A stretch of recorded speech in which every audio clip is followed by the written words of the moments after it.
The stars outside the observation window looked like scattered diamonds on black velvet. Danny stood alone, his forehead almost touching the cold glass, watching the distant lights that humans had only recently learned to travel between. He was 24 years old, born in a small town in Montana where the mountains touched the sky and the forests went on forever.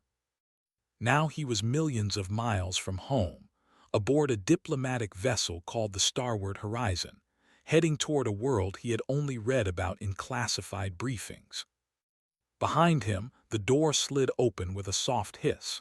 Commander Lisa Monroe walked in, her boots clicking against the metal floor.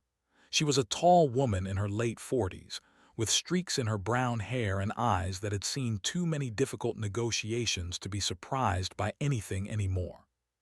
"You should be sleeping," she said. "We arrive at Aura Prime in 6 hours." Danny did not turn around.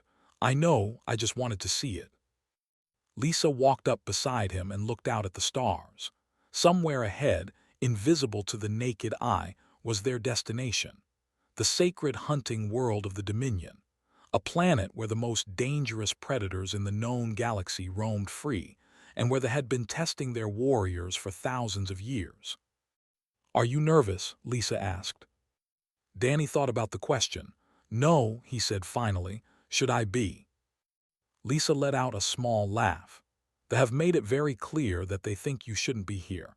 They called you a child. They said humans are too young as a species to understand what hunting really means. Half the Galactic Council thinks sending you was a mistake." "What do you think?"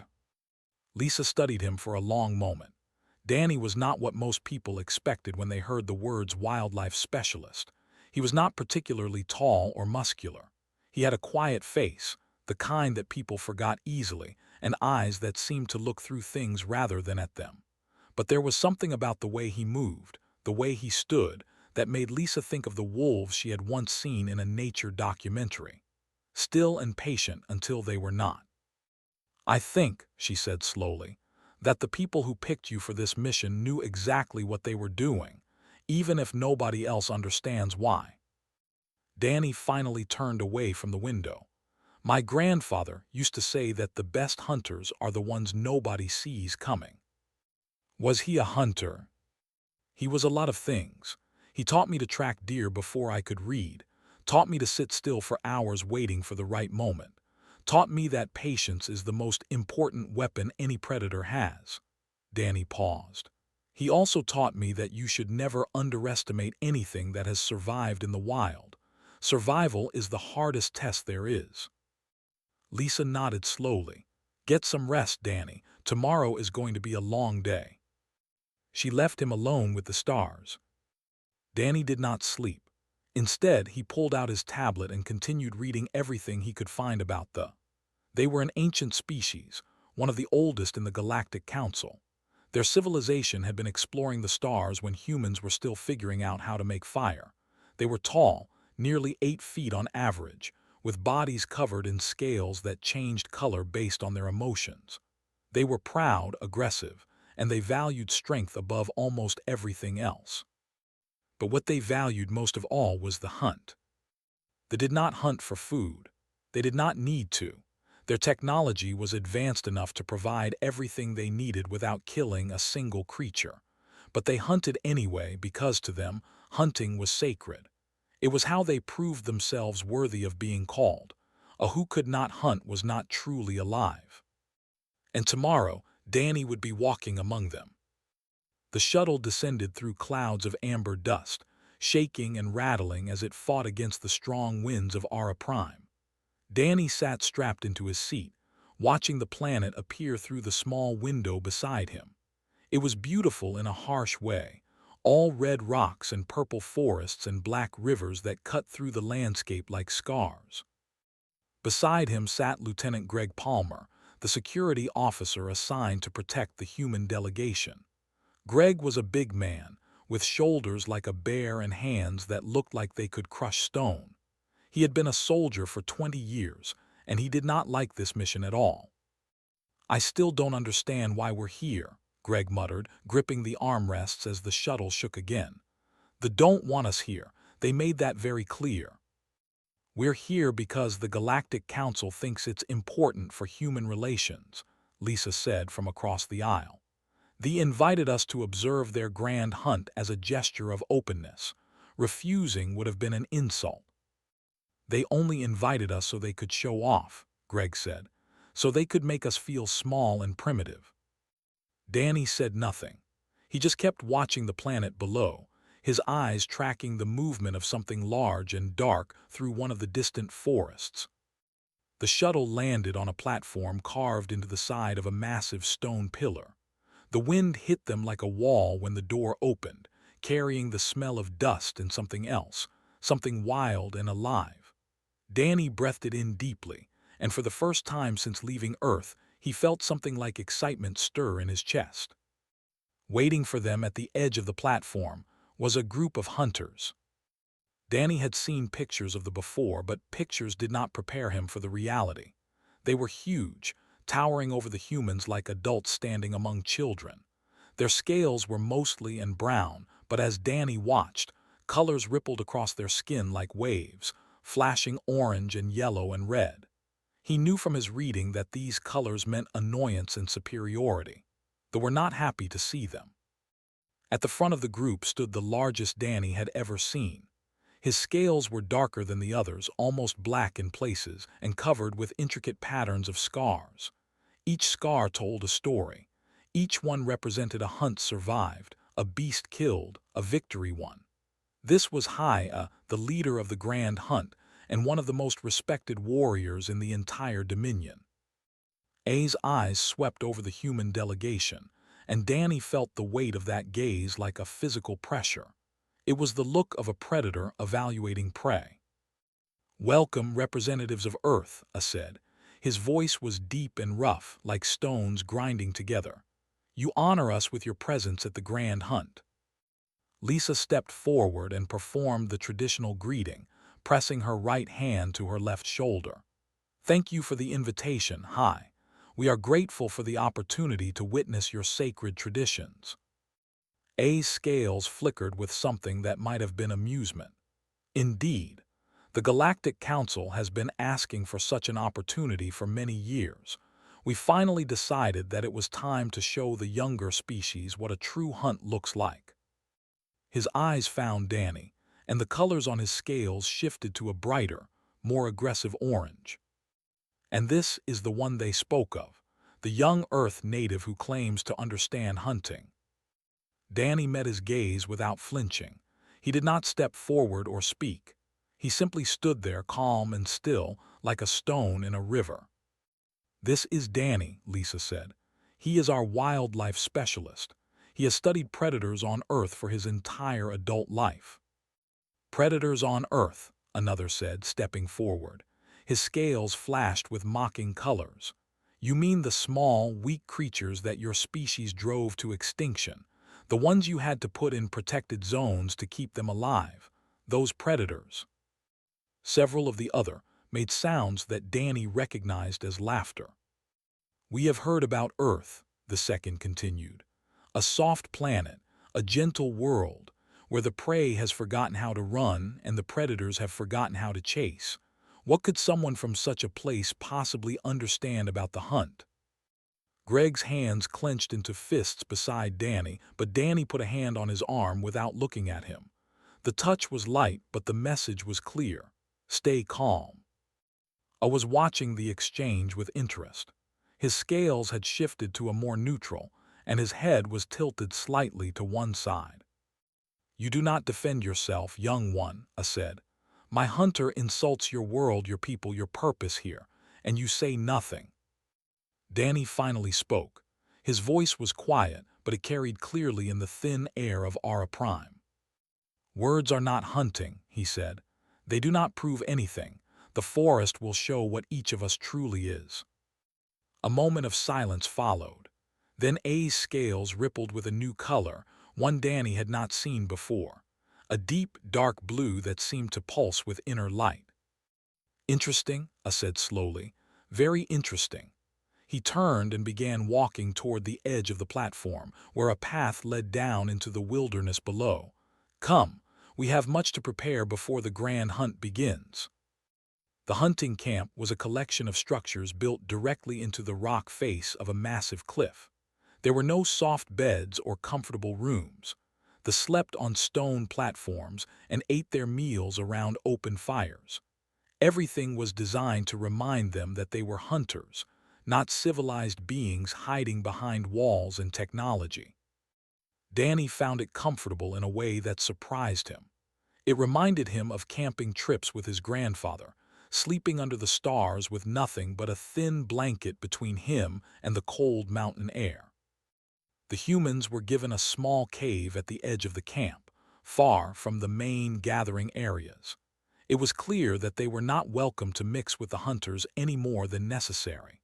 Lisa set up her communication equipment in one corner, while Greg checked their supplies and muttered about the poor security arrangements. Danny walked to the mouth of the cave and looked out over the hunting grounds. The sun was setting, painting the sky in shades of purple and gold. In the distance, he could see something moving through the forest, something big. He watched it until it disappeared into the shadows. "You should stay inside," Greg said, coming up beside him. "We don't know what's out there." "Predators," Danny said simply. "Lots of them. This planet is full of them." "All the more reason to stay inside." Danny shook his head. "Staying inside doesn't make the predators go away. It just means you don't see them coming." He stepped outside before Greg could stop him. The air was cooler now and the wind had died down. Danny walked along the edge of the cliff, staying in the shadows, moving the way his grandfather had taught him to move. Quiet and slow, placing each foot carefully, keeping his body low and his profile small. He found a spot where he could see the main gathering area without being seen himself. The hunters were gathered around a large fire, and it was standing before them, speaking in a loud voice. Danny could not understand the words. They were not using the common language of the Galactic Council now. They were speaking their own tongue, the ancient language of hunters, but he could understand the tone and the body language. Was giving instructions. He was preparing his hunters for tomorrow. As Danny watched, he noticed something interesting. Not all of them were paying attention to. Some of them were looking around, scanning the shadows, sniffing the air. They had sensed something. Maybe they had sensed him. One of them turned his head directly toward Danny's hiding spot. His scales flashed bright orange, and he opened his mouth to say something. But before he could speak, another put a hand on his arm and shook his head. Danny recognized him as one of the younger hunters, barely taller than the humans, with smooth, unmarked scales. The young one whispered something to his companion, and both of them looked at Danny's hiding spot with new interest. Then the young one did something unexpected. His scales flickered with that same deep blue color Danny had seen on her earlier, a color he was beginning to think might mean respect. The two turned back to listen to and Danny slipped away into the darkness. He found his way back to the human cave without being seen. Lisa was waiting for him, her arms crossed and her expression worried. "Where did you go?" "Scouting," Danny said, "learning the terrain." "Danny, we're here as observers. We're not supposed to get involved in anything. If they thought you were spying on them." "I wasn't spying. I was watching. There's a difference." Danny sat down on one of the stone platforms and began removing his boots. "The respect observation. It's part of hunting. Watching your prey, learning its patterns, understanding its behavior. They would be disappointed if I didn't observe." Lisa opened her mouth to argue, then closed it again. She had learned in their short time together that Danny had a way of being right about things that she did not understand. "What did you see?" she asked finally. "They're afraid," Danny said.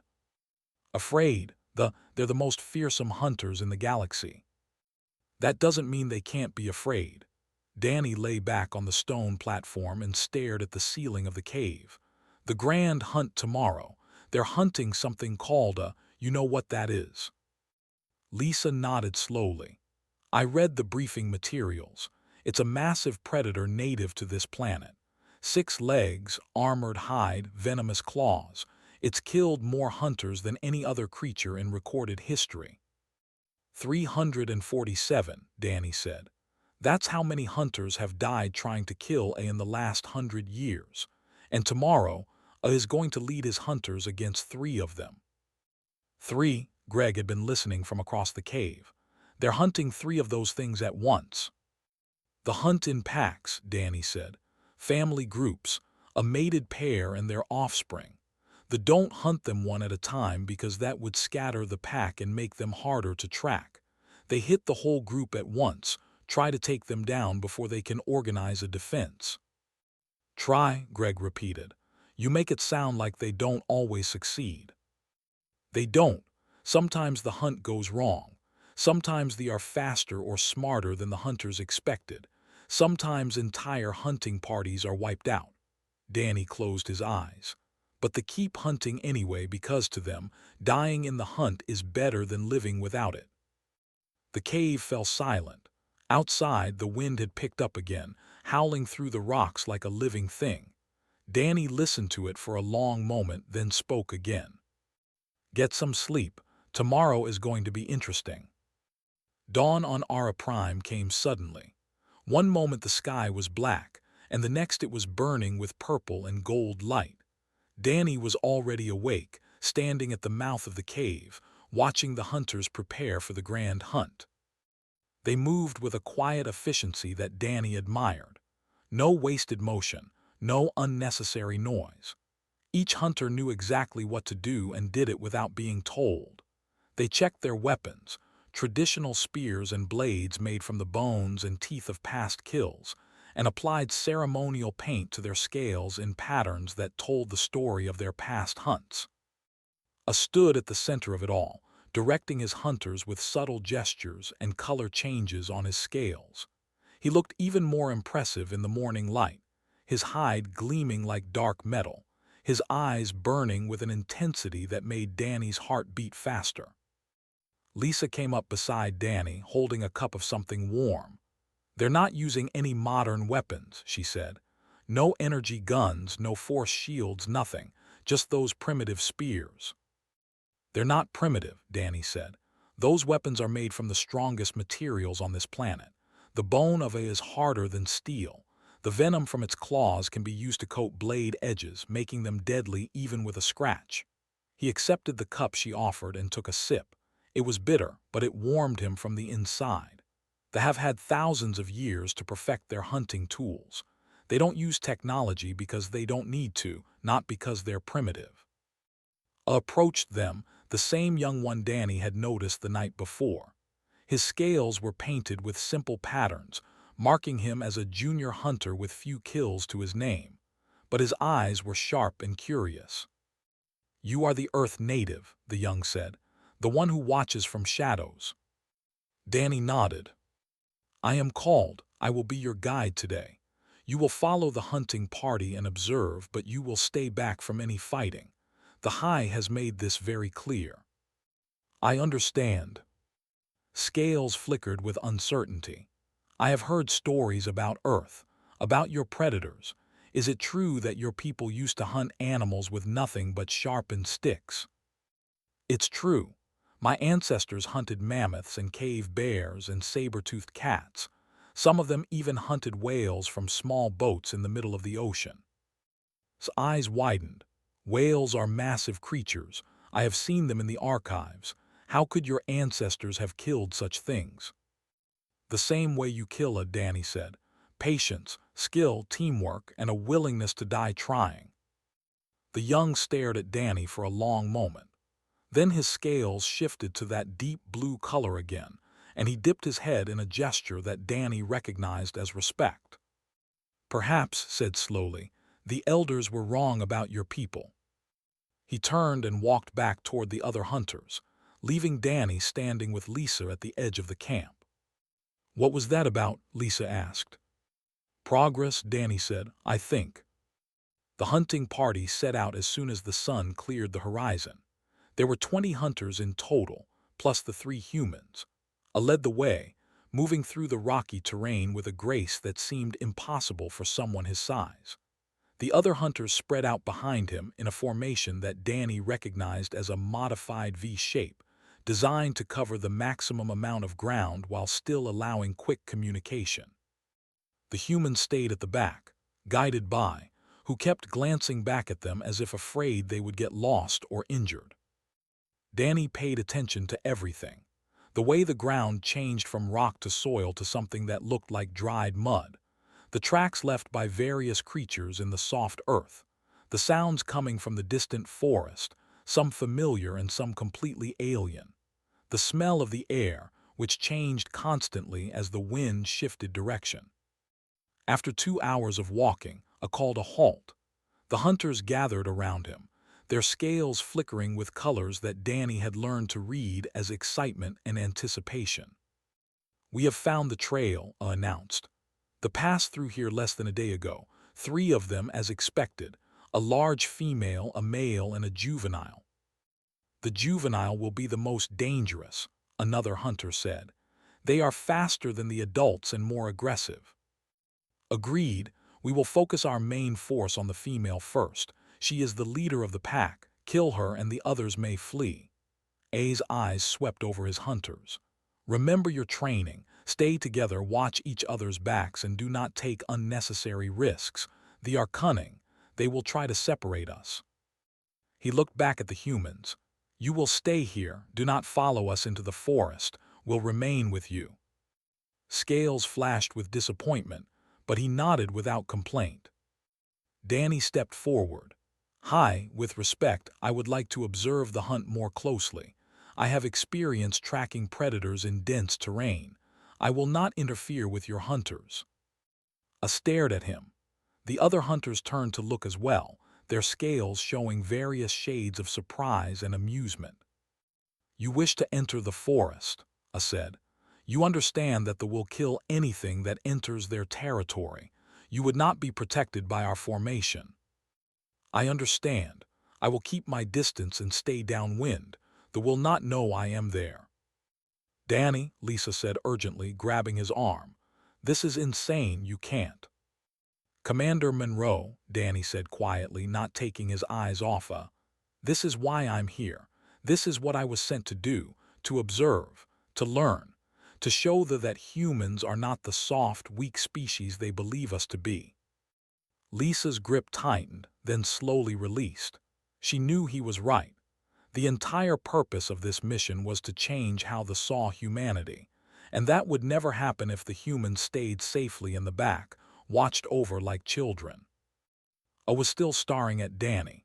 His scales had shifted to that deep blue color again, and there was something new in his eyes. Something that looked almost like interest. "You are either very brave or very foolish, young Earth native," I said finally. "My people have hunted for thousands of years, and still they kill us. What makes you think you can survive where trained hunters have died?" Danny thought about the question carefully before answering. "Because I don't plan to fight them. I plan to watch them, and watching is what I do best." A long silence followed. The wind whispered through the rocks, carrying the smell of the forest ahead. Somewhere in that forest, 3 deadly predators were waiting. Then I did something that surprised everyone. He laughed. It was a deep, rumbling sound that seemed to shake the ground beneath their feet. "Very well, young one, you may come, but if you die it will not be on my conscience. I have warned you." He turned and led the hunters into the forest. Danny followed, leaving Lisa and Greg staring after him with fear in their eyes. The forest was unlike anything Danny had ever seen. The trees rose hundreds of feet into the air, their trunks covered in bark that looked like scales.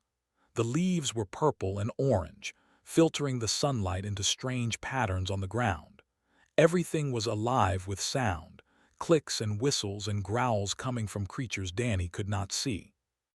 He moved carefully, placing each foot exactly where the in front of him had placed his. He stayed low, kept his breathing shallow, and watched everything. The way the light changed as clouds passed overhead. The way certain plants seemed to lean toward movement. The way the sounds of the forest shifted when something large passed nearby. tracked them by following broken branches and disturbed soil. Danny tracked them by following the silence. He had noticed that the normal sounds of the forest stopped in certain places, creating pockets of quiet that moved slowly through the trees. Those pockets marked where they had passed recently. The other creatures were still afraid, still hiding. After an hour, called another halt. He crouched beside a large tree and examined something on the ground. Danny worked his way forward until he could see what had caught the high's attention. It was a claw mark, a massive gouge in the bark of the tree, deeper than Danny's hand and nearly 2 feet long. Fresh sap oozed from the wound. "They stopped here," said quietly. "Recently, maybe a few hours ago." He looked up, scanning the canopy above. "They know we are following them." "How can you tell?" one of the younger hunters asked. "This mark, it is not from normal movement, it is deliberate, a warning. The female is telling us to turn back." "But we will not turn back," another hunter said. It was not a question. "No, we will not," arose to his full height. "But we must be more careful now. They are watching us." Danny looked around the forest with new eyes. Somewhere out there, 3 massive predators were aware of their presence. They were being hunted as much as they were hunting. He noticed something that they had missed.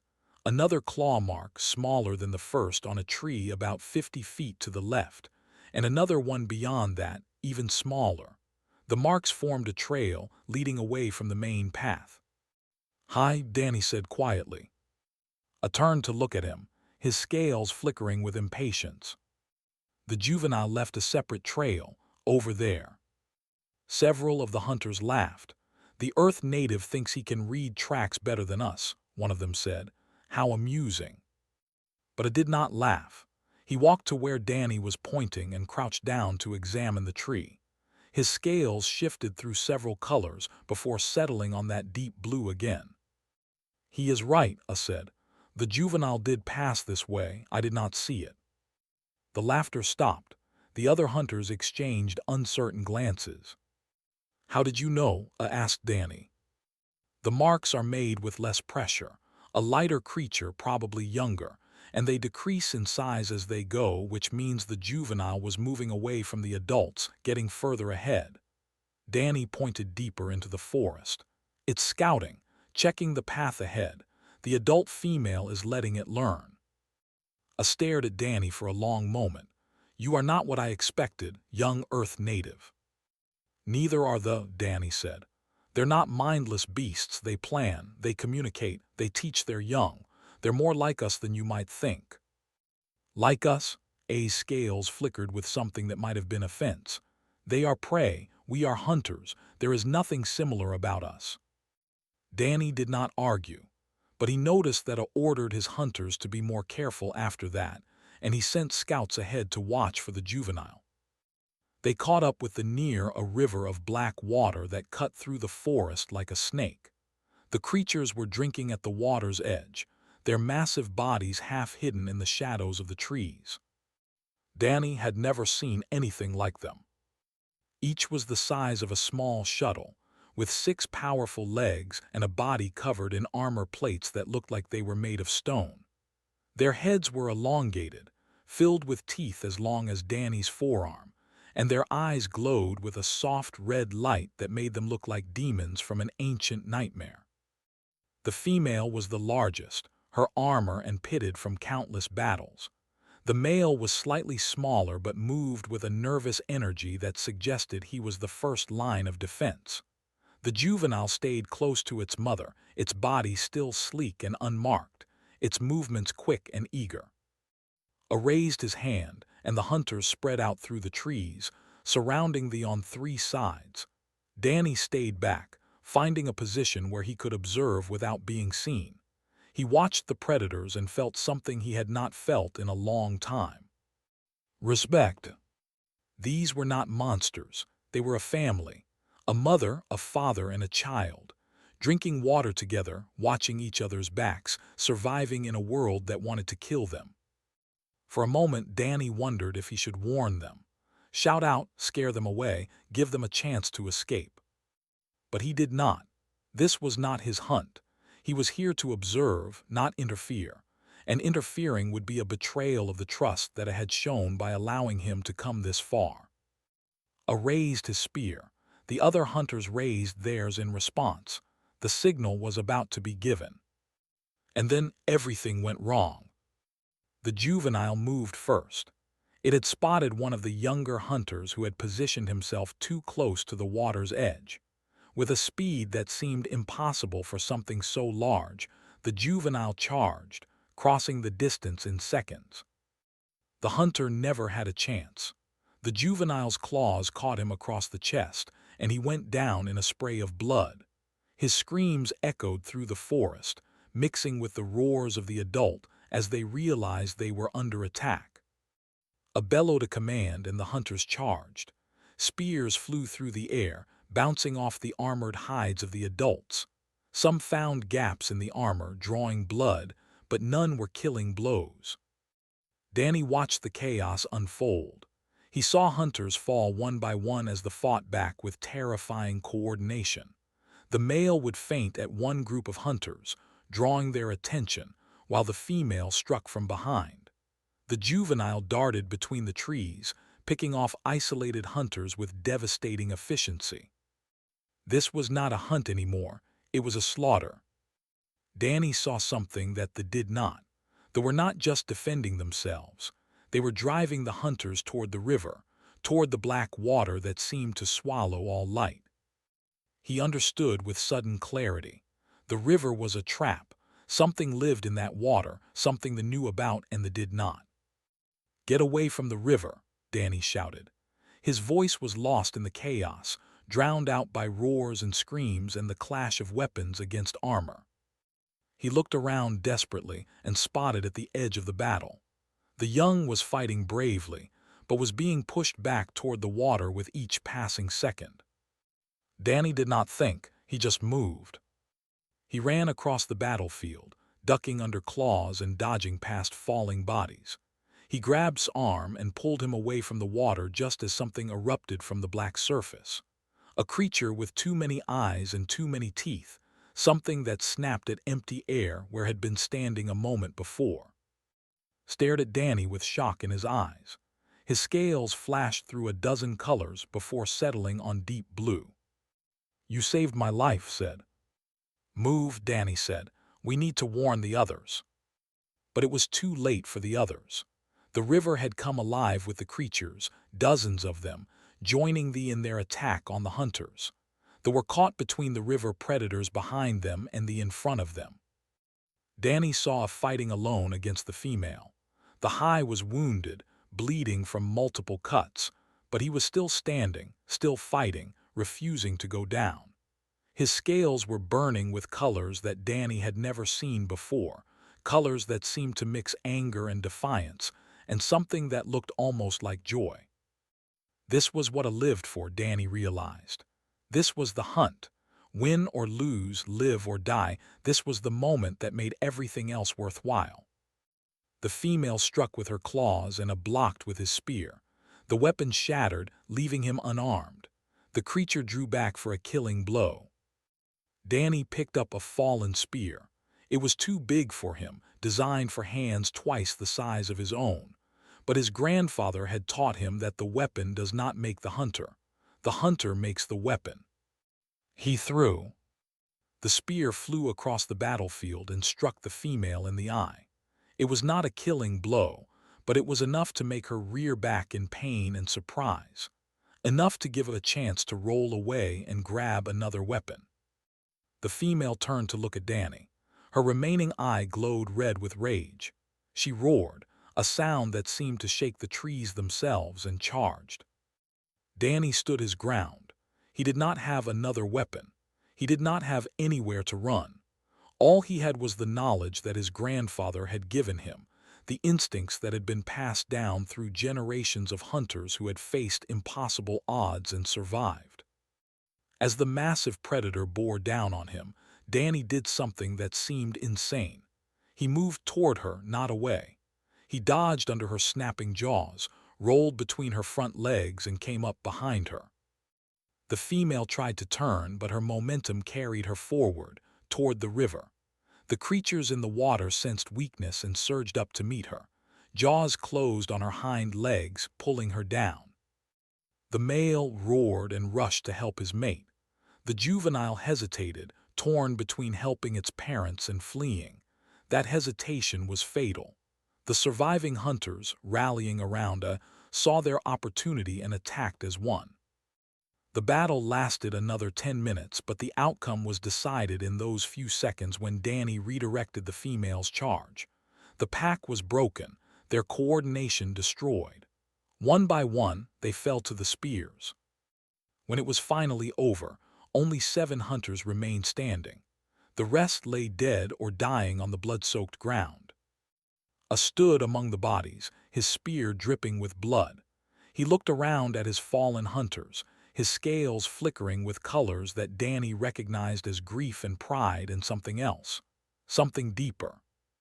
Then his eyes found Danny, still standing where he had faced down the female. The young human was covered in blood and dirt, but he was alive, unharmed. Walked toward him, each step slow and deliberate. The surviving hunters parted to let him pass. Even the river creatures had retreated, sensing that something significant was about to happen. Danny waited, uncertain what to expect. A reprimand for interfering with the hunt, anger at being saved by a human. He braced himself for whatever was coming. Stopped in front of him. The high towered over Danny, his massive form blocking out the purple light filtering through the trees. His scales shifted through several colors before settling on that deep, impossible blue. "What is your name, young one?" I asked. "Your true name." "Danny," he said. "Danny." I placed his hand on Danny's shoulder. The gesture was heavy, the claws pressing against Danny's skin through his clothes, but there was no threat in it. Only connection, only recognition. "Listen well," I said, his voice carrying across the battlefield so that every surviving hunter could hear. "This young one from Earth, this Danny, is my brother in the hunt. From this day forward, his name will be spoken in our sacred halls alongside the greatest hunters our people have ever known." The surviving hunters knelt, their scales all shifting to that same deep blue. Was among them, his eyes shining with something that looked like pride. "Any who disrespect him," continued, "disrespects me. Any who challenges him challenges me. His enemies are my enemies, his victories are my victories." He tightened his grip on Danny's shoulder. "This is my word as high, this is the law of the hunt." Danny did not know what to say. In all his years of studying predators, of tracking and observing and learning, he had never experienced anything like this. He had never been accepted by another predator as an equal. "I'm honored," he said finally, "but I don't deserve this. I just did what anyone would have done." I laughed, that deep rumbling sound that seemed to come from somewhere deep in the earth. "That is where you are wrong, brother. No one does what you did. No one faces a charging and thinks to redirect instead of flee. No one sees what you saw, notices what you noticed."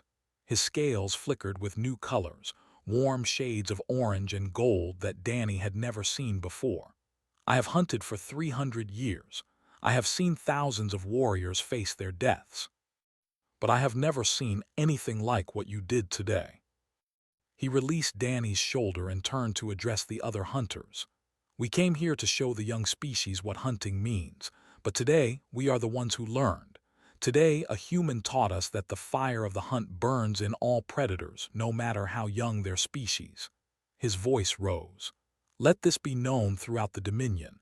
The humans are not prey, they are hunters, and they are worthy of our respect." The surviving raised their voices in a cry that echoed through the forest. It was not a cheer or a song. It was something older, something primal, the sound of predators acknowledging one of their own. Danny stood among them, covered in blood and dirt, his heart pounding in his chest. He thought of his grandfather who had taught him everything he knew about hunting.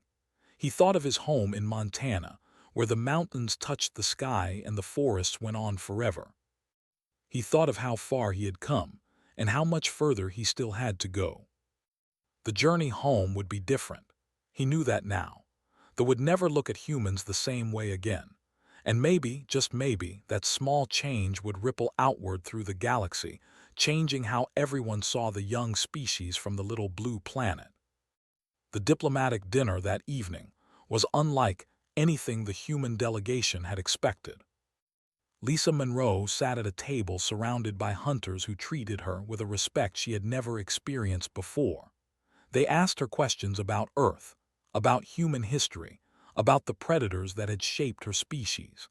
They listened with genuine interest when she talked about wolves and bears and the saber-toothed cats that had hunted her ancestors. Greg Palmer found himself trading stories with veteran warriors who had once looked at him like he was less than nothing. Now they clapped him on the back and pressed drinks into his hands, treating him like a fellow soldier who had earned his place at the table. But the center of attention was Danny. He sat at the head table beside her, wearing ceremonial armor that they had crafted for him in the hours since the hunt. The armor was made from the bone plates of the female, the creature whose charge he had redirected. It fit him perfectly, as if it had always been meant for him. Hunters from all over the Dominion had come to meet the human who had earned A's brotherhood. They brought gifts and told stories and asked questions that Danny answered with the same quiet patience he had always shown. He did not brag or exaggerate. He simply told the truth about what he had done and why. I watched him with something that looked like pride. "You are uncomfortable with the attention," the High said quietly, leaning close so only Danny could hear. "I'm not used to it," Danny admitted. "Where I come from, hunters don't seek glory. We do what needs to be done and then we go home." "That is why you are a true hunter," I said. "The ones who seek glory are not hunters at all. They are performers. They hunt for the audience, not for themselves." His scales rippled with warm colors. "You hunt because it is who you are, because you cannot imagine being anything else." Danny thought about that for a moment. "My grandfather used to say that hunting is not about killing. It's about understanding. Understanding the prey, understanding the land, understanding yourself." "Your grandfather was wise." "He was the best hunter I ever knew. Everything I am, I learned from him." I was silent for a long moment. When he spoke again, his voice was softer than Danny had ever heard it. "My father taught me to hunt," I said. "He died in a hunt when I was young, killed by a creature much like the one you face today.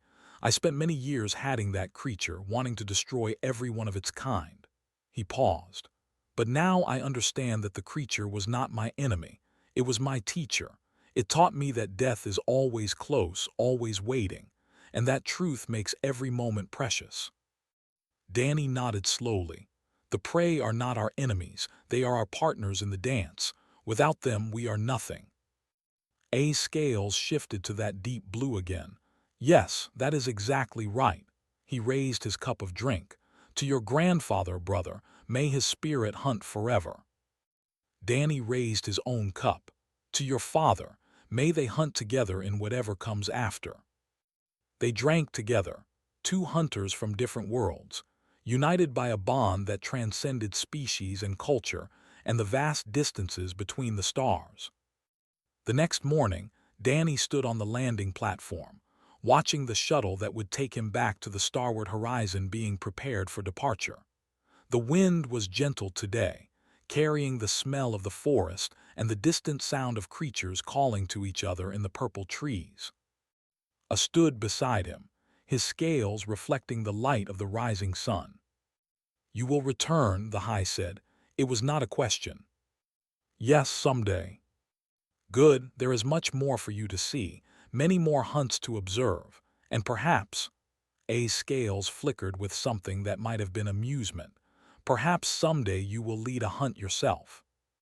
Danny turned to look at him. "I thought only could lead hunts."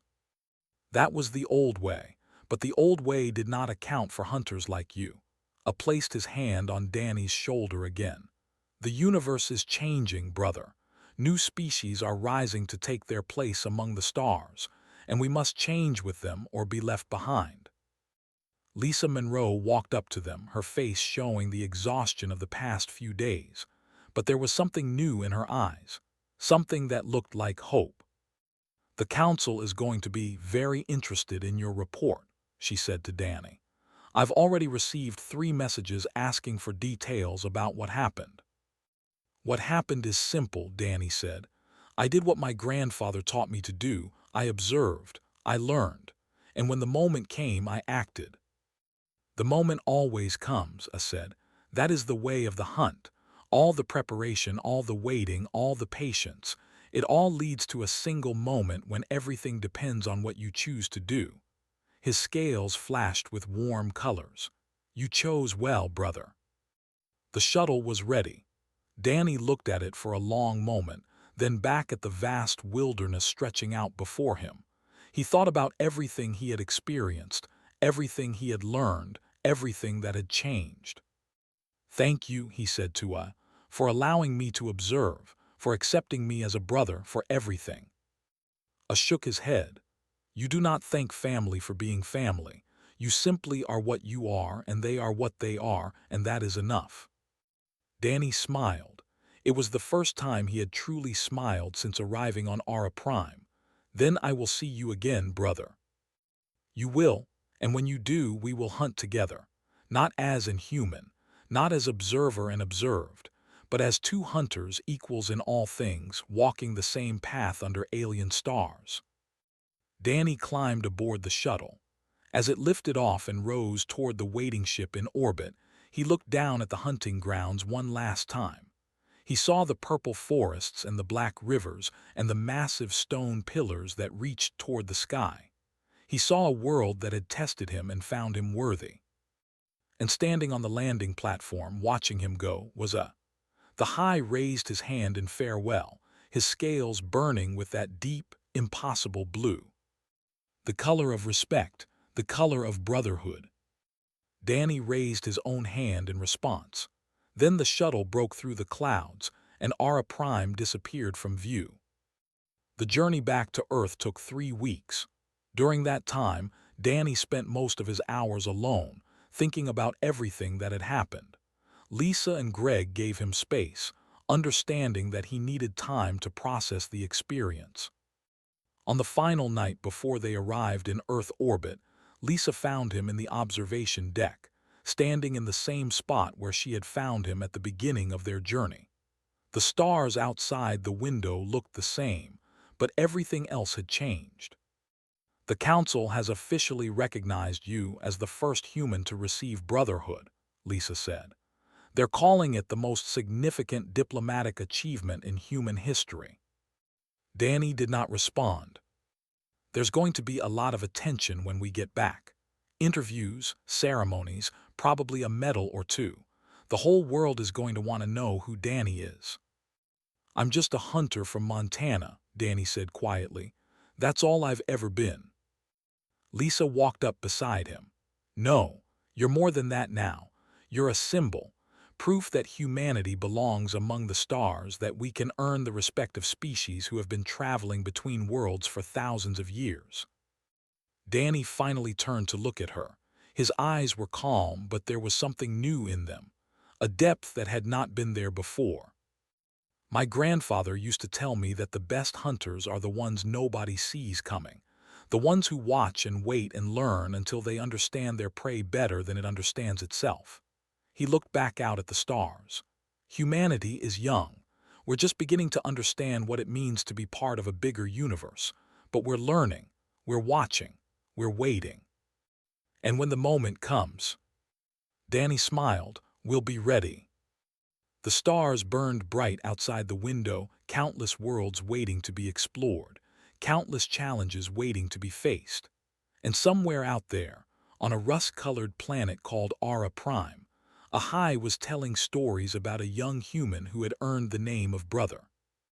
The stories would spread. Other species would hear them and wonder. Some would doubt, some would laugh, but some would remember. And eventually, they would all learn what they had learned. Humanity was not prey. Humanity was not weak. Humanity was a hunter. And they had only just begun.